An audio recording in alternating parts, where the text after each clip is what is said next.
Well, hello, it's Denise Miller, and we're back again for our third day of speaking about the word refrain. And this time we're going to speak about the word refrain as a poetic term. It actually began in France, and it is a term that is used when the same line repeats every so often in a poem after a stanza.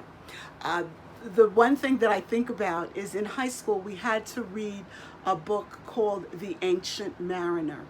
And at the end of the day, there was an albatross, a dead albatross that was hung around the neck of at one of the sailors, and the refrain kept talking about the albatross. And in fact, we get the term now when we speak negatively about something being attached to a person's life as being an albatross around their neck. But I digress. Let's go back to the word refrain. And what I'd like you to think about is in your life, you go through different periods. There are different stanzas, if you will, of your life.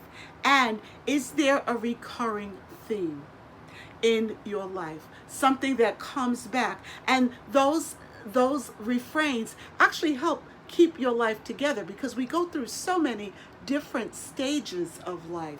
But there's always one thing, one event, one action, one attitude that strings our whole life together. And I'd like to ask you, what is that in your life?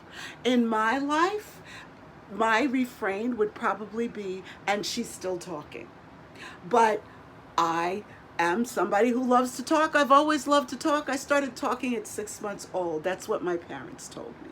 So what I'd like to ask you is, what is the refrain for your life? And is it something that you're able to use for the good? Thank you so much for listening. Have a great balance of the day. I look forward to speaking with you again later in the week. Bye-bye now.